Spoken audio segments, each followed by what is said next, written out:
Welcome to my YouTube channel. Today I'm talking about the Rlogis function in R. The Rlogis function generates random value from the statistic distribution. So the required argument is n, the number of values you want to generate.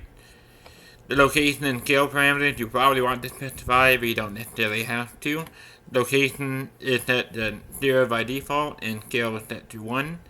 The location parameter is the mean, median of the distribution. The scale parameter is proportional to the standard deviation, although it's not exactly equivalent to the standard deviation, which I will demonstrate.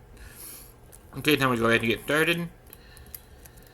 I want to make a vector called x and fill it with 1 million samples from the statistic distribution.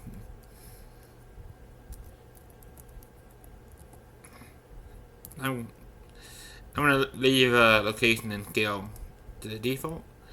Okay, so when I do mean of x, I get a number close to 0. If I do median of x, I'm still going to get a number close to 0. So if I do standard deviation, I'm actually not going to get the 1 that was set by default. I'm going to get 1.81. That's because the standard deviation is actually the square root of the scale parameter squared times pi squared divided by 3. I created a function to calculate this called log to the SD. So if I use log to the SD, the function I made, and I put in the scale parameter we set 1, we're going to get that same value out, what we expected. And if you want a standard deviation of 1, I went ahead and calculated what you would need, and it's actually the square root of 3 divided by pi, and you'll get 1. Okay, so let's go ahead and make a histogram here and see what we're dealing with.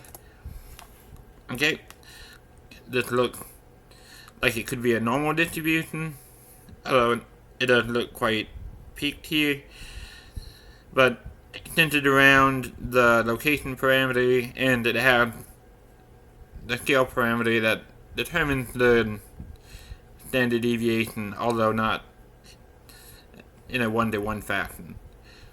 Okay, so as always, I'm going to calculate a proportion in a tail here using simulation, because I think that is the real value in generating value simulation.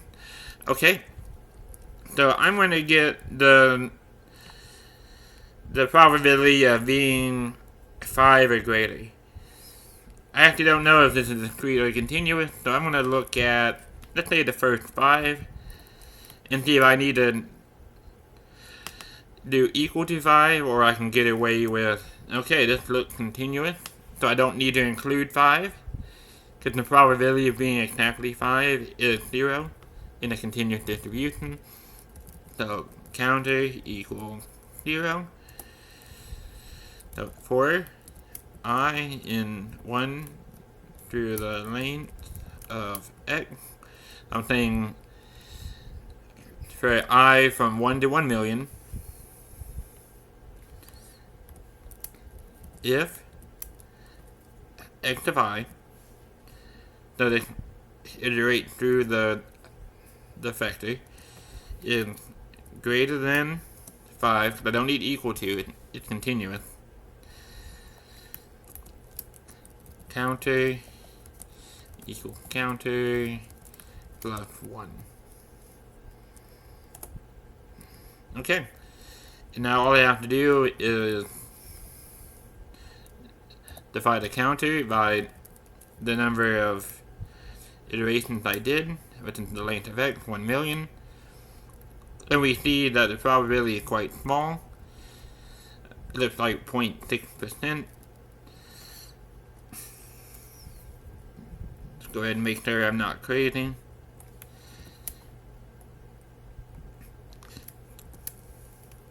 And convert into a percentage. Yes, 0.6% of the data is above 5. Okay. So that's the end of the video. Thank you for watching.